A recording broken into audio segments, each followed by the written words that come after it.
इस बार ज्योति सिंह भी आने वाली है पवन सिंह का बर्थडे।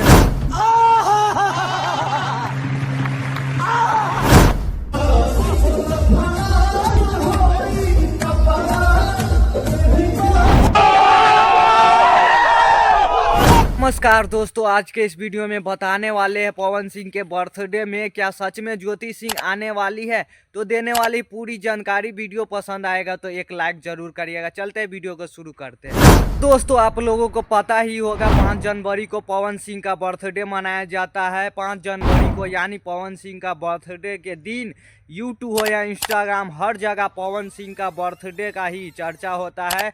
उस दिन बहुत बवाल और धमाल मचता है। तो दोस्तों, इस बार भी पवन सिंह का बर्थडे में खेसारी लाल नजर आने वाले हैं। खेसारी लाल के साथ साथ रितेश पांडे, गुंजन सिंह, अंकुश राजा, बाकी कलाकार भी आने वाले हैं। दोस्तों, इस बार पवन सिंह के साथ साथ ज्योति सिंह भी आने वाली है, जो कि पवन सिंह का बर्थडे मनाने वाली है। अगले 5 साल तक ज्योति सिंह पवन सिंह के साथ बर्थडे में नजर नहीं आ रही थी, लेकिन इस बार 2025 में पवन सिंह के साथ ज्योति सिंह भी नजर आने वाली है और पवन सिंह ज्योति सिंह के साथ केक काटने वाली है, जो कि पवन सिंह फैंस के लिए बहुत ही खुशखबरी की बात है। तो दोस्तों, आज के इस वीडियो में इतना ही। अगर वीडियो पसंद आएगा तो एक लाइक, कमेंट, शेयर जरूर करिएगा। तो चलते हैं, वीडियो में बने रहेगा अंत तक।